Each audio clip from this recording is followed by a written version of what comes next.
Today we're going to be doing a review on this Sony Handycam. This is model HDR CX220. We've had this long enough now to be able to give a fair and honest review on it.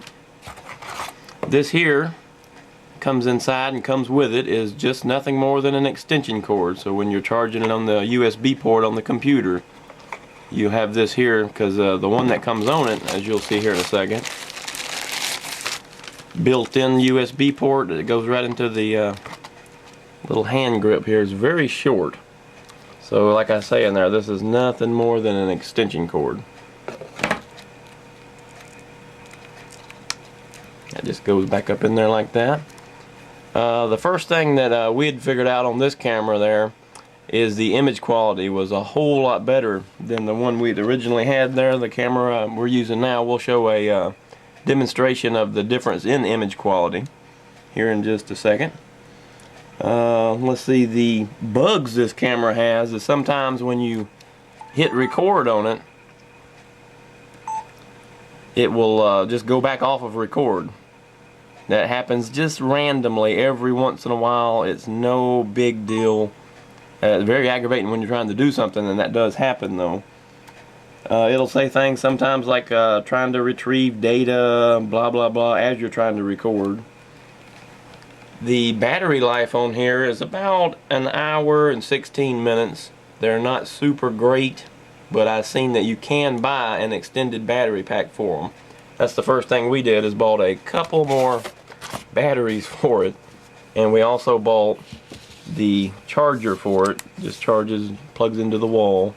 Very, very handy and necessary if you're going to be doing a lot of recording, because you don't want to have to run in there and try to charge your computer on your computer. That gets a little aggravating. You need batteries charging on standby.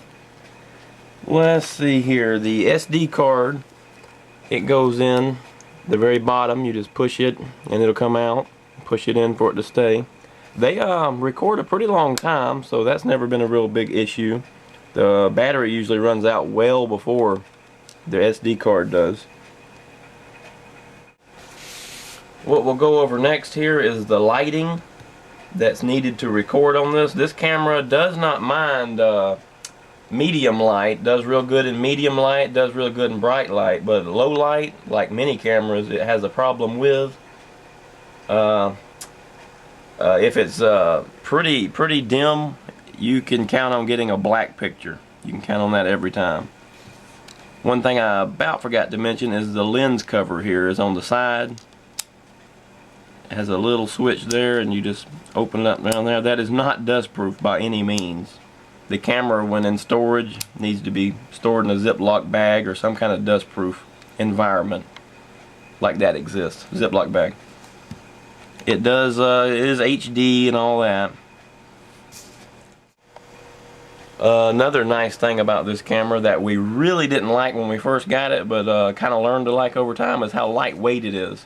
This thing hardly weighs anything. You can quite literally stick this in your shirt pocket, compared to some of the older cams there that had a lot of weight to them. This thing weighs nothing. It feels like a toy, actually. We'll show her here right quick of where the zoom button is. It's right up top right here. That took some while to get used to. It's in a completely different place than the other camera. The still photos here, the button is right behind the zoom. I wish that was actually in front of the zoom and had the zoom further back, actually. Another complaint, or I should say a missing feature on this camera, is it just has an LCD screen. I prefer to have both, you know, because in the bright sunlight and things like that, this is very hard to see through. It'll have glares on it and all, and you can't look through the viewfinder and, you know, see exactly what's going on and block out the light. But, you know, most of them now has just switched to this, so that's something you're just going to have to live with.